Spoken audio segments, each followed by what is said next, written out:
Blackstone Audiobooks presents Jefferson and His Time, Volume 2, Jefferson and the Rights of Man, by Dumas Malone.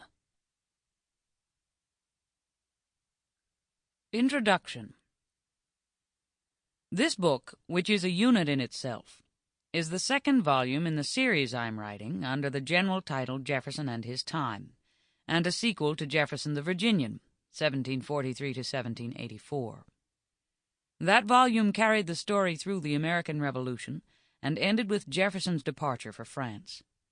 The present one, 1784 to 1792, includes his European mission, which lasted through the opening months of the French Revolution, and all but the final year of his service in his own country as the first Secretary of State under the new Constitution. In the perspective of history, the winning of American independence was a cosmic event, and Jefferson, during the period of his life that we have already described, proclaimed and sought to implement a philosophy which he regarded as timeless and universal. But the setting of the previous volume was chiefly local. To me, the Virginia of his youth and early manhood will ever be a charming scene.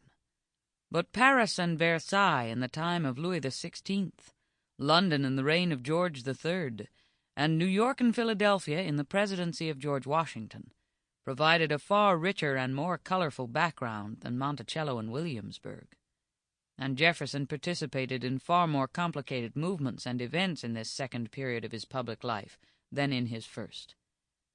Furthermore, as the bibliography shows more specifically, the materials for these years, while sometimes disappointing, are in general so extensive as to be positively embarrassing. The complexity of the events and the vastness of the materials provide a sufficient explanation, I hope, for my inability to carry this volume as far in point of time as I formerly expected and indiscreetly predicted. When I wrote the introduction to the earlier book, assuming that 4 volumes would be all the publishers or public could be expected to stand for, I was planning to carry Jefferson to the presidency in the second. It became obvious, however, that this would be impossible if the scale of the first volume were maintained and the far more extensive materials were exploited to a comparable degree. Accordingly, with the generous concurrence of my publishers, I set out to find another logical terminal point.